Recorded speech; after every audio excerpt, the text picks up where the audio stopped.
نبينا محمد بعد فيا عباد الله أوصيكم ونفسي في تقوى الله فقد فاز المتقون فاتقوا الله حق تقاته ولا تموتن إلا وأنتم مسلمون. Alhamdulillahirrahmanirrahim. Hadirin mengatakan Allah SWT, marilah kita pertama bersyukur pada Allah. Sore hari ini kita kembali bisa ngaji. Kita meneruskan kitab Riyadhus Shalihin. Kita sampai ke bab 16, Babul Amri bil Muhafazati ala Sunnati wa Adabiha. Kemarin masih baca ayat-ayatnya, ya, sampai kepada fala wa rabbika, jadi tentang surat An-Nisa ayat ke 65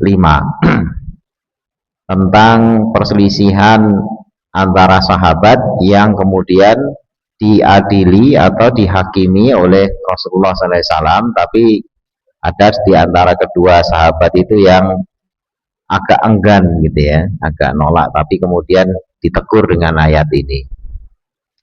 Berikutnya, waqala ta'ala, berfirman Allah Ta'ala, fa'in tanaza'tum fi syai'in, fa'in maka jika tanaza'tum kalian berselisih fi syai'in dalam sesuatu, farudduhu maka kembalikanlah oleh kalian sesuatu itu ilallahi kepada Allah, wa rasuli dan kepada Rasul, in kuntum tu'minuna billah jika adalah kalian itu beriman kepada Allah, wal yaumil akhir dan pada hari akhir.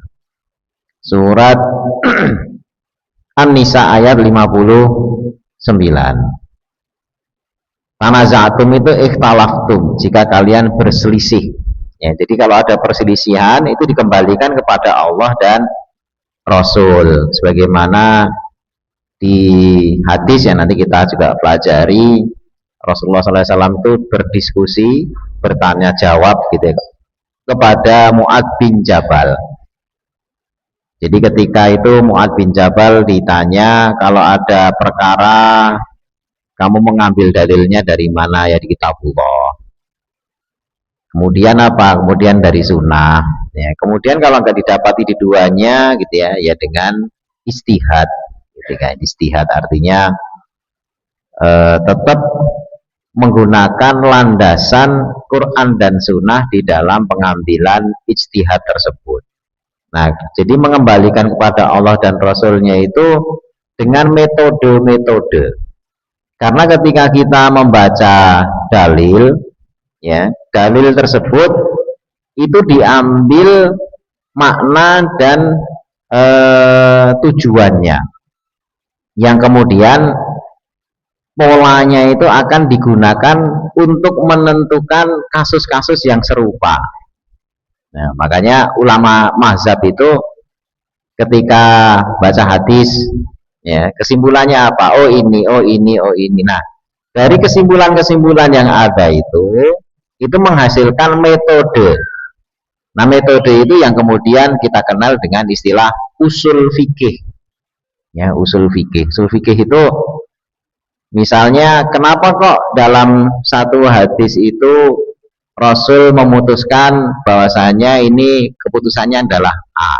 Nah, ulama kemudian, oh keputusan A itu karena ini, diputuskan B itu karena ini, diputuskan C itu karena ini. Jadi ibarat matematika, ya, ketika ada soal, ada persoalan, kemudian mendapatkan hasil itu kan keputusan, ya, itu caranya mendapatkan itu ditelusur, ya, caranya mendapatkan itu ditelusur. Oh, ada hasilnya 5, kenapa kok 5? Oh ternyata ini karena 25 dibagi dengan satu bilangan hasilnya, oh bilangan ini 5, 25 bagi 5 hasilnya 5. Nah, itu jadi usul, ya.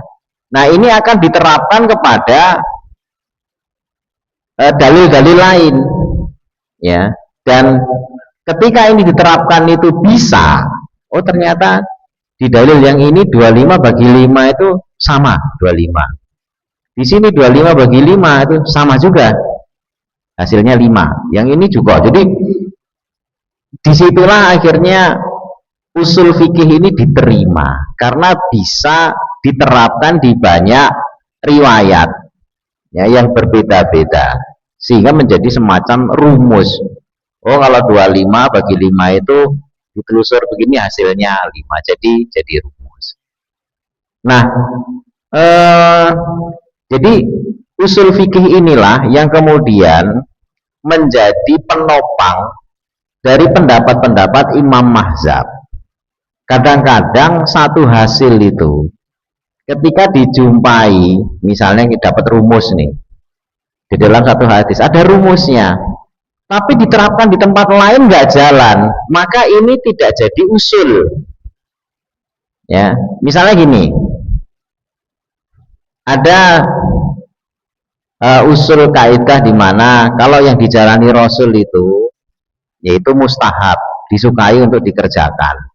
Ya, itu umum, berlaku umum, itu dalil umum.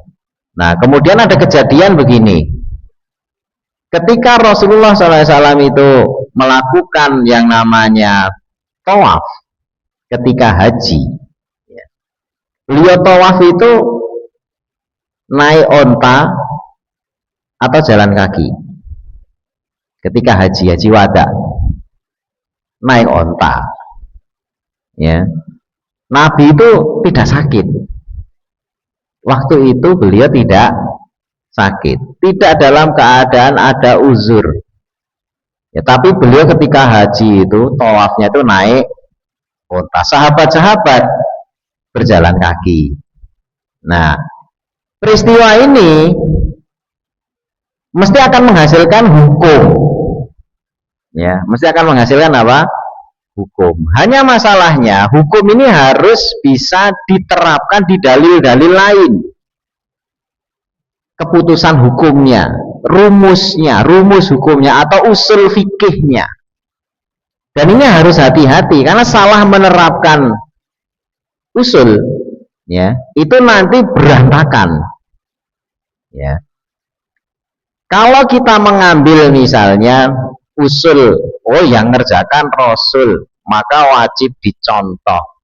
Ya, kalau menggunakan kaidah itu, ya, dalam hal ini, itu ujung-ujungnya kesimpulan fikihnya, oh berarti yang namanya tawaf terbaik itu naik onta.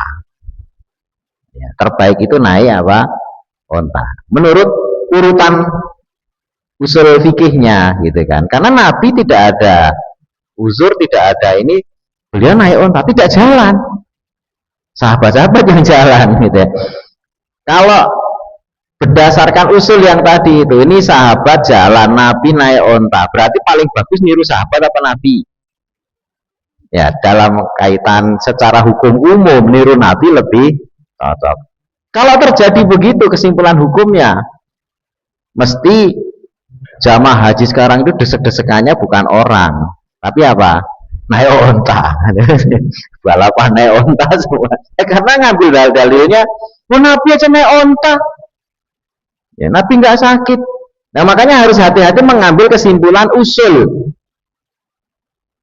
Nah, zaman sekarang ini orang itu sembarangan ada dalil, kemudian tidak ditelusur dulu usul fikihnya yang dipakai di dalil itu apa, agar bisa diterapkan secara benar.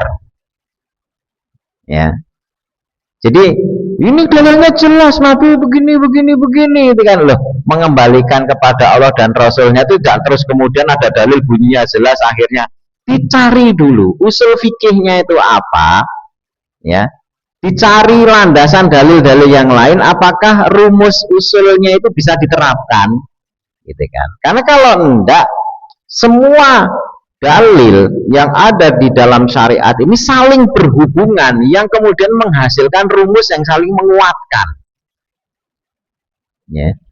Jadi tidak bisa misalnya rumus itu dipakai di dalil ini tapi kemudian tidak bisa dipakai di tempat yang lain, ya. Itu berarti rumusnya yang salah.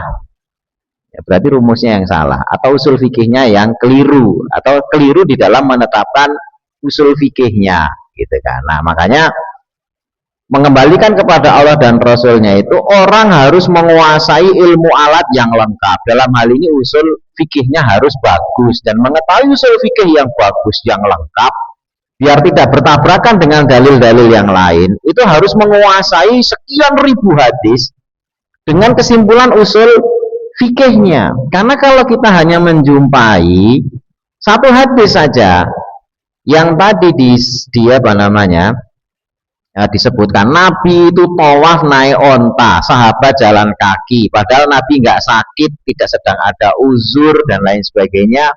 Terus kemudian langsung diambil kesimpulan, berarti yang paling bagus ya Nabi. Ya, terus kemudian orang disuruh sunnahnya yang paling satu utama naik kendaraan, baru kemudian jalan. Nah, ini ngambilnya sepotong, ya tidak mengaitkan dengan dalil-dalil lain yang harus diolah dulu untuk mengambil rumus yang benar. Ya, itu pentingnya kita tidak buru-buru, tidak sembarangan langsung menetapkan satu hadis yang zohirnya ya ini zohirnya jelas, tetapi pengambilan kesimpulannya ternyata harus mengaitkan dengan hadis-hadis yang lain. Nah, itu pentingnya, makanya mazhab itu seperti mazhab Syafi'i, mazhab Hanafi, mazhab Maliki itu kokoh itu karena mereka punya landasan usul fikih yang kuat, ya, dan saling mengokohkan satu dengan yang lainnya. Berikutnya, waqala ta'ala, ya, berfirman Allah Ta'ala, waman yuti'ir rasul faqad ata Allah. Barang siapa yang mentaati rasul maka sungguh dia taat kepada Allah. Ini surat An-Nisa ayat 80. Nah, menunjukkan bahwasanya mentaati rasul, ya, berarti menunjukkan pula bahwasanya dia taat kepada Allah. Menentang rasul berarti juga menentang Allah. Wa qala ta'ala, berfirman Allah Ta'ala, wa innaka latahdi ila siratim mustaqim. Wa innaka, sungguhnya engkau latahdi, sungguh engkau menunjuki ila siratim mustaqim, kepada jalan yang lurus. Jalan yang lurus itu jalannya siapa? Siratillah, jalannya Allah. Ini surat Syura ayat 52 dan 53. Jadi jalan yang lurus itu adalah jalan Allah. Nabi nunjuki, itu loh jalannya. Nah, tapi masalahnya ketika berada di jalan yang lurus, apakah selesai? Enggak. Kenapa? Karena setan pun berada di jalan yang lurus. Dari mana dalilnya? Di surat Al-A'raf. Ya, di sana setan itu bersumpah di hadapan Allah. Sungguh saya akan menghalangi anak-anak Adam di jalan yang lurus. Ya. Jadi setan itu mengatakan la'ak udan naka sirotokal mustaqim. Ya, la'ak udan naka sirotokal mustaqim. Sungguh saya akan duduk benar-benar. Ya, kok ada itu artinya duduk. Ya, sungguh saya setan itu la'ak udan naka akan benar-benar duduk atau menduduki, gitu kan?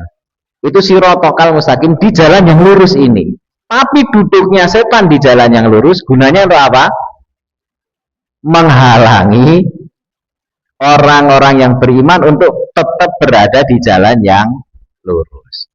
Jadi setan itu untuk menghalangi dari jalan yang lurus, dia itu duduk di jalan yang lurus. Contohnya gini, begal. Begal mau begal orang di jalan, berarti dia juga berada di jalan itu. Ya, orang yang jujur, yang baik, bawa motor, ya di jalan itu juga, terus dicegat oleh begal. Berarti begalnya berada di mana? Ya di jalan itu juga, tapi dia ngalang-ngalangin. Ya, artinya apa? Dari pernyataan syaitan tadi itu, setan dan juga orang beriman itu sama-sama berada di jalan yang lurus. Hanya kelakuannya saja yang beda. Orang beriman ketika sudah ditunjuki jalan yang lurus, maka dia hanya dia diperintahkan untuk tetap berada di jalan yang lurus. apapun problem yang dihadapi ketika berada di jalan yang lurus itu, yakni jalan Allah. Nah, tapi setan sama-sama berada di jalan yang lurus, gitu ya. Dia fungsinya nyingkirin orang agar terlempar dari jalan yang lurus. Nah, makanya untuk bisa melempar orang agar keluar dari jalan yang lurus, dia nyegatnya di jalan yang lurus tadi itu. Sehingga jangan dikira setan tuh gak paham jalan yang lurus. Dia itu paham benar. Bahkan dia sedang berada di situ. Makanya ya, orang-orang yang baik ya, bisa tergelincir ketika berada di dalam kebaikan karena setan pun berada di situ. Ada di situ, tapi fungsinya bukan untuk mendukung. Fungsinya untuk menggelincirkan. Ya, jadi setan menggoda orang atau menggoda manusia itu tidak misalnya ini jalan yang lurus, dia di pinggir-pinggir, ayo sini, enggak, dia di situ. Ini bahasa Al-Quran gitu ya, la'aqudanaka sirotokal mustaqim, sungguh saya akan duduk benar-benar di jalanmu yang lurus ya Allah, tapi duduknya untuk menghalang-halangi manusia dari jalan yang lurus. Makanya Nabi saja digelincirkan oleh syaitan ya, karena pinternya syaitan memahami jalan yang lurus ya. Jadi kalau orang yang sudah di luar jalan yang lurus, setan nggak akan goda. Ngapain digoda? Ngabis-ngabisin SDM. Orang nggak usah digoda aja, dia sudah di luar jalan yang lurus. Ini jalan yang lurus. Ini orang-orang sudah di luar jalan yang lurus. Ngapain digoda? Mending SDM-nya dihabisin buat orang-orang yang masih di dalam jalan yang lurus. Kalau yang sudah di luar, orang sudah mabok, orang sudah nggak jelas gitu ya, main judi dan sebagainya, ngapain digoda, udah jalan sendiri. Nah, jadi kesibukan setan itu justru berada di jalan yang lurus, nggodain orang-orang yang masih berada di situ biar apa? Keluar ya. Makanya kita berusaha gitu kan, setelah tahu jalan yang lurus itu bagaimana istiqomah berada di dalam jalan yang lurus, jangan sampai terlempar. Udah terlempar dan lain sebagainya itu udah, jangan kita ngomong wah saya digoda setan jadi saya begini, nggak usah. Setan itu udah nggak goda kamu kan judi sudah jalan sendiri, mabuk udah jalan sendiri, nggak usah digoda. Udah, setan tuh godanya malah di masjid kayak gini ini, gimana orang nggak betah ngaji gitu ya, gimana orang males ibadah gitu. Artinya apa? Ketika kita ibadah males, kita udah berada di jalan yang benar ya. Kita sudah berada di jalan benar. Kenapa? Karena setanlah yang bikin kita males. Berarti setan sedang berada di situ. Tapi kalau di tempat judi, tempat maksiat dan sebagainya, nggak ada setannya. Ngapain ngabis-ngabisin SDM kayak tadi itu? Penting SDM-nya dipakai untuk yang sedang di masjid, sedang di pondok, ya, sedang di pesantren. Itu malah banyak setannya. Jangan dikira nyingkir semua. Enggak. Makanya di dalam hadis, ketika azan berkumandang, setan lari betul. Tapi ketika qomat, ya, terus sholat berdiri Allahu Akbar, setan lari apa enggak? Di dalam hadis loh, ini kan nggak pernah tahu setan itu kayak apa. Tapi menurut hadis, ketika kita sholat Allahu Akbar, setan lari apa enggak? Ya, lari apa mendekat? Mendekat. Jadi kalau ada sinetron-sinetron kita sholat setannya pada nyingkir, itu khayalan, itu takhayul. Yang benar menurut hadis, begitu kita Allahu Akbar, setannya menyerbu, ngingetin apa-apa yang tadinya tidak inget, terus akhirnya kita lupa rokaat. Itu menurut hadis. Artinya apa? Orang yang ibadah itu malah banyak setannya, karena setan itu duduk di jalan yang lurus, tapi bukan untuk mendukung, tapi untuk menggelincirkan. Nah, sehingga tadi di pondok banyak setannya, makanya ada kiai tergelincir, gitu kan. Di tempat-tempat yang di situ orang taat banyak, orang sedekah, setannya nyingkir, enggak, deket. Fungsinya apa? Goda biar tidak ikhlas. Ya, sholat sama, mendekat biar apa? Sholatnya rusak. Tapi kalau tempat-tempat maksiat, di sini banyak setannya, enggak. Justru di situ dibiarin aja. Karena nggak usah digoda aja, orang sudah datang sendiri. Ya, itu masuk di logika dan juga masuk di hati, di dalil gitu, karena dalilnya memang orang ibadah itu banyak setannya gitu. Berikutnya waqala ta'ala falyahdharil ladina yukhalifuna an amrihi falyahdharil ladina yukhalifuna an amrihi, maka hendaknya diberi ancaman gitu, hendaknya takut gitu ya, diberi ancaman alladzina yukhalifuna, orang-orang yang mereka itu menyelisihi an amri, dari perintahnya, antusibahum, bahwasanya menimpa mereka fitnatun, ya, satu fitnah, au yusibahum, atau menimpa pada mereka azabun alim, siksa yang pedih. Ini surat Nur ayat 23. Falyahdharil itu hendaknya takut, hendaknya ya merasa terancam. Ya, ini orang-orang yang menyelisihi perintah Allah. Merasa terancam dan merasa takut apa? Menimpa fitnah. Fitnah itu ujian. Fitnah itu ya musibah gitu kan. Atau menimpa azab yang pedih ketika orang menyelisihi perintah Allah. Makanya menyelisih perintah Allah itu dua akibatnya. Satu, fitnah. Ini kalau Allah belum ingin membinasakan. Jadi masih seperti dikasih SP1 doang. Ya. Nyeleweng SP1. SP1-nya biasanya ya pedih juga, tapi tidak sampai mematikan. Karena masih SP1. Jadi peringatan gitu kan. Dengan misalnya apakah tertimpa sesuatu tapi tidak mematikan. Nah, tetapi kalau sudah azabun azim, nah itu dihabisi gitu ya. Itu seperti umat-umat terdahulu. Nah, khusus umatnya Rasulullah SAW ya, yang disebut sebagai yusibahum azabun alim, yang sampai membinasakan, itu sudah tidak diberlakukan. Ya, artinya yang ada hanyalah musibah-musibah yang selalu mengingatkan. Hanya permasalahannya orang itu kemudian ingat apa enggak. Jadi SP1, nggak ingat juga SP2, nggak ingat juga SP3, nggak ingat juga SP4, dan seterusnya gitu ya. Tapi biasanya makin banyak SP-nya makin sengsara ya, makin susah, makin sulit hidupnya. Itu peringatan yang diturunkan kepada orang-orang yang menyelisih perintah Allah. Kenapa? Karena perintah Allah itu pada prinsipnya adalah demi kebaikan manusia. Tidak ada satu perintah pun kecuali pasti baik buat manusia, dan tidak ada satu larangan pun pasti juga menghindarkan manusia dari musibah. Artinya sebenarnya perintah dan larangan itu kepentingannya untuk kita semuanya, karena Allah yang lebih tahu buat ciptaannya, yakni manusia. Oh, manusia ini wataknya begini, kalau mengerjakan ini kamu binasa, kalau menjauhi ini maka kamu baik. Ya, itu Allah paham, sehingga dicerapkanlah hal-hal yang berlaku ya, karena Allah penciptanya ya lebih tahu mana yang baik untuk ciptaannya.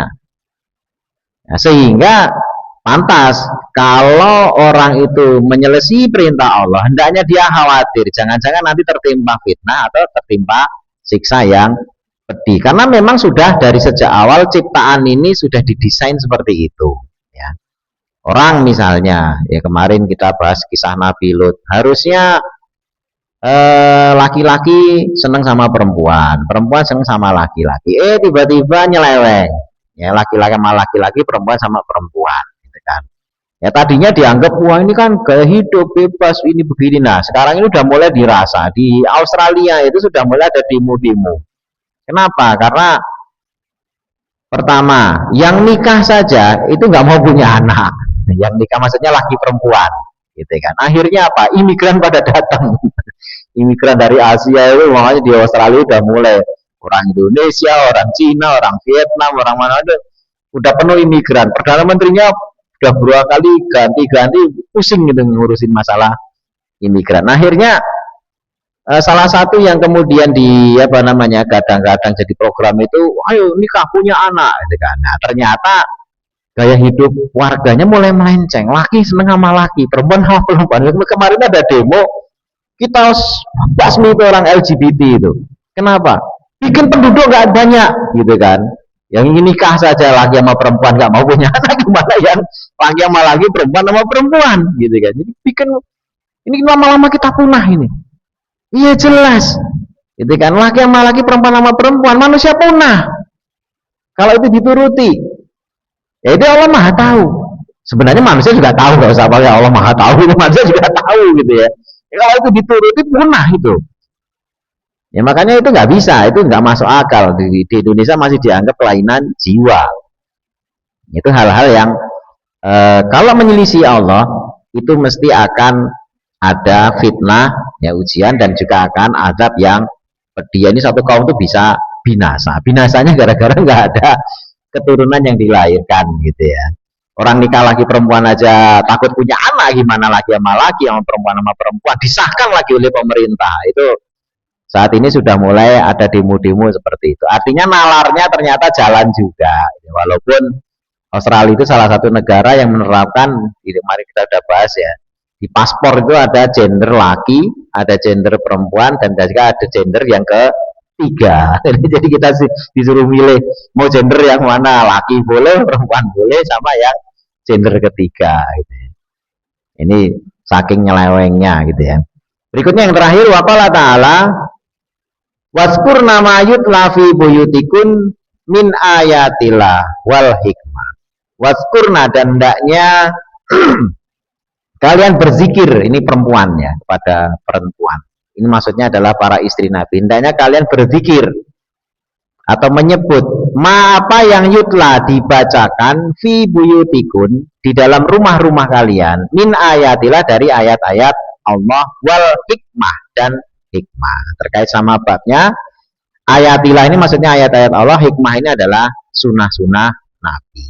Jadi wal ayatika fil babi kasirah, dan ayat-ayat di bab ini banyak, yakni bab tentang menjaga sunnah dan adabnya. Jadi sunnah di sini di bab ini maksudnya adalah bukan sunnah dalam istilah fikih, di mana kalau dikerjakan dapat pahala, atau kalau tidak dikerjakan nggak apa-apa, bukan.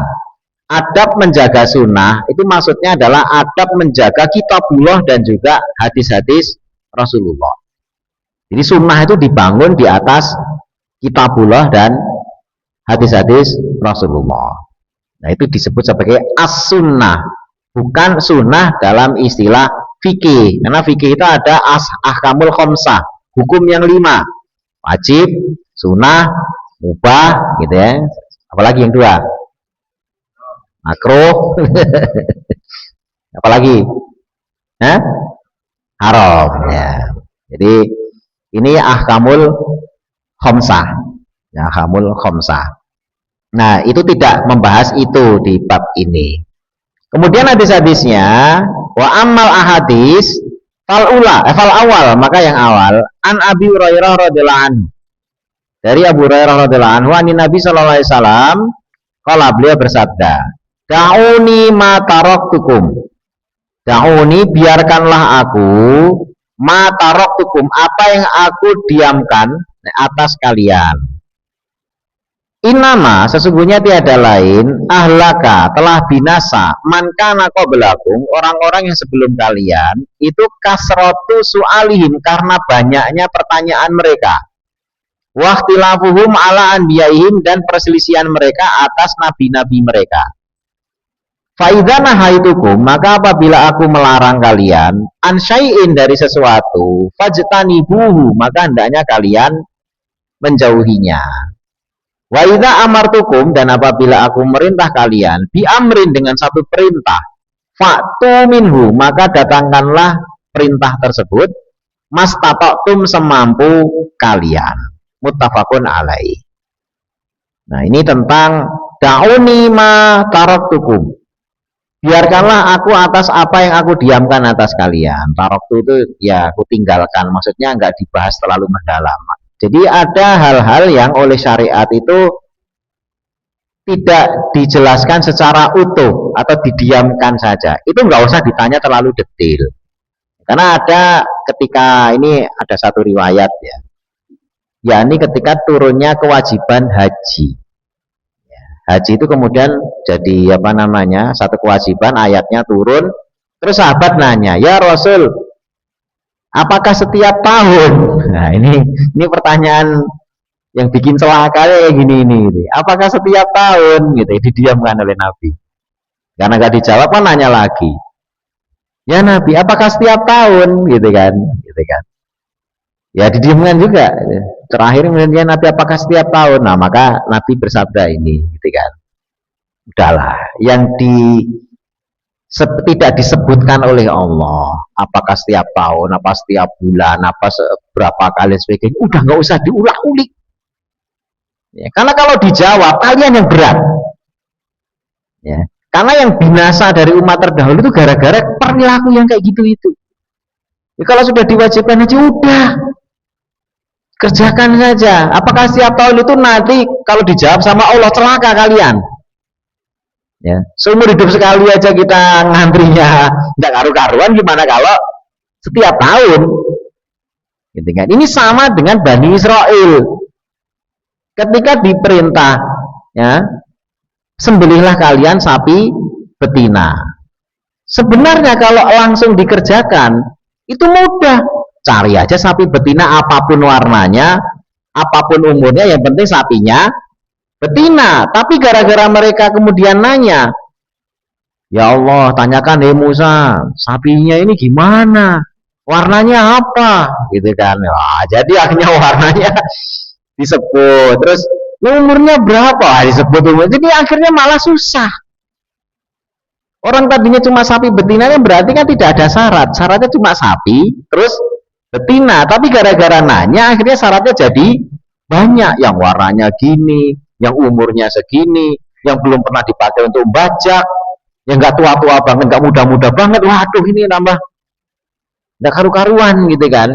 Jadi akhirnya di ayat di surat Al-Baqarah itu disebutkan hampir-hampir mereka tidak bisa mengerjakan gara-gara saking susahnya nemu sapi yang seperti itu. Ya. Makanya ketika turun perintah haji ada yang nanya, apakah tiap tahun didiamin? Dauni mata roktukum, biarkan udah, yang didiamkan Allah itu rahmat buat kalian. Jangan ditanya-tanya. Jadi kalau ditanya detail, kita malah tambah tidak karu-karuan, tambah susah, gitu kan. Tapi apakah tidak boleh bertanya? Boleh. Bertanya hanya untuk kalau sesuatu yang sudah sudah pakem itu kita belum jelas penjabarannya, gitu kan. Ya Rasul, nah ini diperintahkan haji, apakah boleh dengan tawaf, sa'i sebagaimana yang kita kerjakan selama ini? Karena mereka ada haji jahiliyah kan. Nah itu boleh, tidak apa-apa ditanya. Karena waktu itu sahabat ketika diperintah untuk sa'i Safa Marwah itu nggak berani. Wah ini kan haji jahiliyah ini, berlari dari Safa dan Marwah. Mereka nggak mau akhirnya. Nah akhirnya turun ayat menjelaskan, kalian kerjakan Safa Marwah itu dari syiar Allah, tidak dosa untuk melakukan Safa dan Marwah. Artinya karena sahabat waktu itu ragu-ragu mau mengerjakan, gitu kan. Nah kalau yang seperti ini tanya nggak apa-apa. Tapi kalau apakah setiap tahun, apakah nanti bajunya warnanya ini, warnanya itu dan sebagainya, itu nanti malah tambah susah. Apa yang didiamkan oleh Allah itu rahmat, gitu kan. Makanya innama alaka man kana qablakum kasratu su'alihim wahtilafuhum ala anbiya'i. Dan rata-rata banyak pertanyaan itu seringkali diajukan karena ingin menyelisihi, gitu. Kayak Bani Israel itu, oh sapi betina, selesaikan harusnya. Tapi terusnya, ya gampang sih, tapi warnanya apa dulu? Ya, ini dia mengajukan pertanyaan itu karena pengen males ngerjain gitu loh. Jadi akhirnya ujung-ujungnya malah tambah susah. Faidzan nahaitukum ansaina, kalau dilarang berhenti, tapi kemudian kalau diperintah jalani semampunya. Dari sini ulama menyebutkan bahwasannya ketika kita dilarang sesuatu itu tidak ada istilah mastatoktum, ya. Jadi kalau kita meninggalkan sesuatu itu tidak ada istilah mastatoktum. Tapi kalau mengerjakan perintah sholat, ya, itu fa'tu minhu mastatoktum. Misalnya kita sholat itu kita bisa mastatoktum. Mastatoktum itu apa? Nggak bisa berdiri, bisa duduk. Nggak bisa duduk, berbaring. Jadi ada semacam kemampuan kita seberapa, gitu kan. Zakat nggak mampu, ya ya udah malah berhak menerima zakat. Itu perintah itu mastatotum. Tapi kalau menjauhi larangan, jangan judi, dikit aja boleh ya. Nah, itu nggak ada, semua dikit aja ya. Itu nggak ada. Gitu.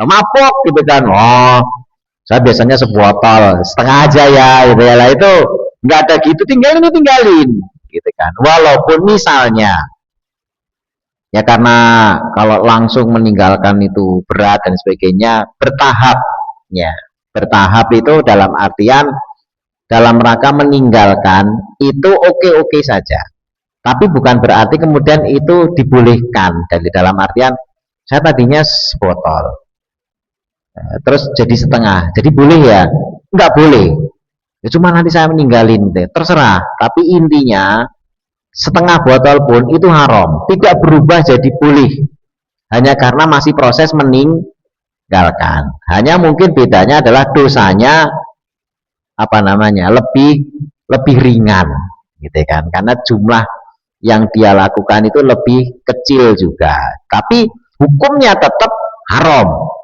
Ya, hukumnya tetap apa? Haram. Nah, tapi karena prosesnya itu meninggalkan, akhirnya kemudian sama sekali pelepas, nah itu baru benar-benar sudah meninggalkan. Tapi yang ketika masih setengah, tinggal seperempat, tinggal seperlima, walaupun memang itu jadi lebih baik, tapi tetap dia terhitung masih melakukan yang haram. Itu maksudnya seperti itu. Makanya meninggalkan itu tidak ada yang namanya semampunya. Ya saya masih tetap setengah gelas aja, ya sudah, nggak apa-apa ya kalau setengah gelas. Bukan nggak apa-apa. Ya tetap itu haram, tidak ada apa namanya toleransi. Tapi kalau untuk melakukan amal kebaikan, yang duitnya banyak, sedekah banyak, yang sedikit semampunya berapa, ya udah segitu. Nah itu ada istilah mas tato dan semuanya terhitung baik. Ya, semuanya terhitung baik. Berikutnya hadis yang kedua, Asani Anabi Najih Al-Irbad Ibni Sariyah radhiyallahu anhu qala, beliau berkata, wa'azana Rasulullah sallallahu alaihi wasallam. Rasulullah SAW itu memberikan mauizah. Wa'azah itu mauizah itu maksudnya nasihat.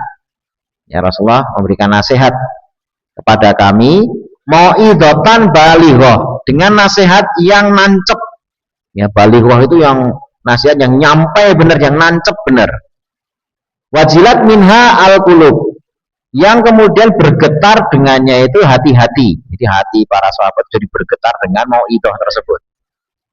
Wagarofat minhal uyun, dan meneteskan dari nasihat itu air mata. Jadi nasihatnya saking dahsyatnya itu sampai ada yang nangis.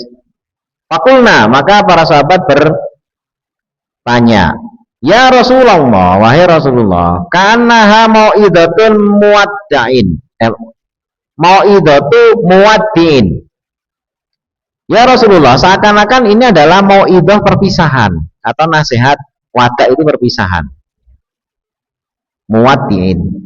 Fausina, maka berilah nasihat kepada kami. Fausina, maka berilah nasihat kepada kami. Berilah wasiat kepada kami. Qala, beliau bersabda, usikum bitaqwallah, aku nasihatkan untuk kalian untuk takwa kepada Allah, wasam'i, dan mendengar, wa ta'ati, dan untuk taat. Wa in ta'amara alaikum abdun habasyun, walaupun yang memerintah kalian itu abdun habasyun, budak dari Habasy. Habasy itu Ethiopia. Wa innahu man ya'is minkum, dan sesungguhnya barang siapa yang ya'is, ya panjang umur dari kalian, minkum, fasayara ikhtilafan katsira, maka dia akan melihat ikhtilafan katsira, banyak perselisihan atau perselisihan yang banyak. Fa'alaikum bisunnati, maka wajib atas kalian terhadap sunnahku, wa sunnatil khulafa'ir rasyidin, dan sunnahnya khulafaur rasyidin al-mahdiyin, yang mendapatkan petunjuk. Addu alaiha, gigitlah atas sunnah tersebut, bin nawajid, dengan nawajid. Nawajid itu gigi geraham, ada yang menyebut gigi taring nawajid itu, jadi digeget bener gitu ya. Wa iyyakum wal muhdatsatil umur. Wa iyyakum dan hati-hatilah kalian atau jauhilah oleh kalian muhdatsatil umur, perkara yang baru. Fa inna kulla bid'ah, maka sungguhnya tiap-tiap bid'ah itu dolalatun, kesesatan. Rawahu Abu Dawud, atau tiap-tiap bid'ah itu sesat. Diriwayatkanlah hadis ini oleh Imam Abu Dawud wa Tirmizi wa qala hadisun hasan sahih. Wan nawajid, dan kata nawajid itu bidzalil mu'jamah, dengan zal yang ada apa namanya ya maksudnya huruf zal. Zal itu bukan dal yang tidak ada titiknya, maksudnya adalah al-anyab. Anyab itu taring. Wakila al-audros. Al-audros itu geraham. Jadi nawajid itu ada yang menyebut taring, ada yang menyebut itu adalah gigi geraham. Jadi ini adalah nasihat Rasul, dan nasihat ini saking dahsyatnya itu para sahabat sampai nangis, sampai hatinya tuh bergetar, terus merasa ini kok seperti nasihat perpisahan ya. Nabi itu seperti sudah mau meninggalkan kita gitu kan. Makanya ya Rasul beri wasiat. Ya, tadi kan ini nama itu, bedanya mau itu sama wasiat apa? Ya wasiat itu sebenarnya juga sama-sama nasihat, tapi nasihat yang tidak lekang oleh waktu. Jadi orang meninggal pun nasihat ini masih bisa dijalani. Bahkan kalau urusan wasiat itu malah harus dijalankan gitu, karena ini nasihat orang yang sudah nggak ada gitu ya. Nah, nasihat beliau adalah agar tetap berada di dalam sunnah ya, bahkan sunnah harus digigit kuat-kuat ya. Dan sunnahnya tidak hanya beliau tapi khulafaur Rasyidin al-Mahdiin. Kenapa? Karena yang namanya perkembangan zaman itu akan melahirkan keputusan-keputusan yang mungkin dulu tidak ditemui di zaman Nabi, tapi ditemui di zaman khulafaur Rasyidin, dan akhirnya menimbulkan atau memunculkan keputusan-keputusan yang baru gitu kan. Tetapi tidak semua yang baru itu kemudian dianggap sebagai bid'ah yang sesat. Kenapa? Karena di zaman Khulafaur Rasyidin ada Khalifah Umar yang mensyariatkan tarawih yang seperti kita kerjakan itu, yang habis Isya itu beliau nunjuk orang jadi imam ya. Setelah jadi imam kemudian ya sudah sholat jamaah, tapi ketika itu beliau menyebut nikmatul bid'ah hadza, sebaik-baik bid'ah itu ini. Nah, jadi beliau nyebut sholat tarawih bareng-bareng apa itu disebut sebagai bid'ah, tapi disebut nikmatul bid'ah, sebaik-baik bid'ah. Kalau Imam Syafi'i nyebutnya sebagai bid'ah apa? Hasanah. Ya, sehingga tidak semua, walaupun di dalam hadis ini disebutkan kula bid'atin dolalah, semua bid'ah itu dolalah, tapi kata kula itu tidak semuanya diartikan keseluruhan. Ya, kemarin kita sudah bahas di surat Al-Kahfi itu ada kapal ya yang disebutkan di sana gitu. Setiap kapal yang lewat akan dirusak oleh raja tersebut. Kata setiap kapal atau semua kapal menggunakan kata kula. Ya, kula itu artinya semua. Tapi ternyata Nabi Khidir merusak kapal tersebut. Terus ketika lewat kapalnya tidak dirampas. Kenapa? Karena kapalnya rusak. Artinya apa? Yang dirampas itu hanya kapal yang sehat. Sehingga kata kula itu menunjukkan bahwa yang dirampas itu adalah semua kapal yang sehat. Kalau kapal yang tidak sehat, yang rusak, tidak dirampas. Sehingga kata kula itu tidak menunjukkan semua, ya, hanya kapal yang sehat aja gitu kan. Itu makanya juga ketika sunnah Khulafaur Rasyidin, contohnya misalnya juga ada Khalifah Utsman yang azan sampai apa? Jumat. Yaitu sunnahnya siapa? Khalifah Utsman 2 kali. Ya, itu pun juga ada sampai sekarang pun diteruskan azan 2 kali. Ya. Jadi Khulafaur Rasyidin itu menetapkan beberapa hal yang tidak dilakukan di zaman Nabi. Di zaman Khalifah Abu Bakar itu ada penyusunan mushaf yang tidak pernah dikerjakan di zaman Nabi. Nah, sehingga Nabi berpesan ikuti sunnahku, tapi juga ikuti sunnah Khulafaur Rasyidin al-Mahdiyin, karena ada beberapa keputusan dari para khulafaur Rasyidin ini yang memang tidak ditemui di zaman Nabi, tapi semuanya tetap berlandaskan kepada apa-apa yang menjadi pokok usul fikih dari apa yang ditinggalkan oleh sunnah-sunnah Nabi. Baik, sampai di sini kita sampai hadis nomor 2. Mudah-mudahan bermanfaat dan kita semoga dijaga oleh Allah untuk bisa tetap menjalankan apa yang disunahkan oleh Rasulullah SAW. Allahumma amin. Kita tutup doa kafaratul majelis. Subhanakallahumma wa bihamdika asyhadu an la ilaha illa anta astaghfiruka wa atubu ilaik. Assalamualaikum warahmatullahi wabarakatuh.